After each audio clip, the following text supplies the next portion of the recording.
Hello, I'm Lance Zimmerman with the Cattle Facts Closing Bell. The USDA released its quarterly Hogs and Pigs report on December 23rd. The report's typically not a major concern for beef industry participants. However, it offers some application in understanding hog supplies and how changes in pork production might influence beef's competitiveness in the protein markets. Industry analysts considered the report mostly neutral, with the potential for negative market implications in future months. Hog and pork production has been mostly profitable during the last 2 years, but concerns over higher production costs have tempered expansion. The breeding herd inventory was up 0.4% compared to a year ago. Farrowings were up 0.7%, while farrowing intentions for next quarter are 0.8% higher. The average litter size for this quarter was record large at 10.02 pigs saved per litter. It's the third straight quarterly report where litters average more than 10 pigs, and it represents an increase of nearly 1 pig per litter since 2006.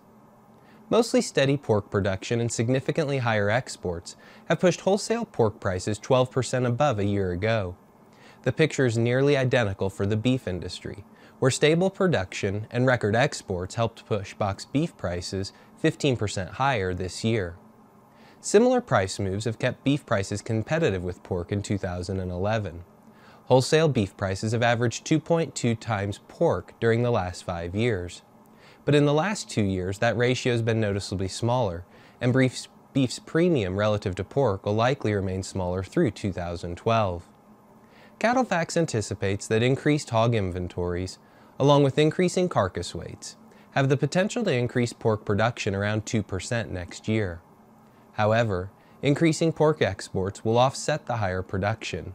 This will keep 2012 per capita pork supplies mostly even with this year, providing support to pork prices.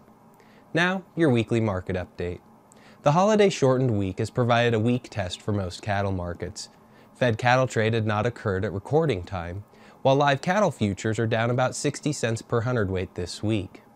Feeder cattle futures have traded at mostly steady prices, while the Chicago Mercantile Exchange reported the feeder cattle index as 40 cents higher this week, and is currently at $144.20 per hundredweight.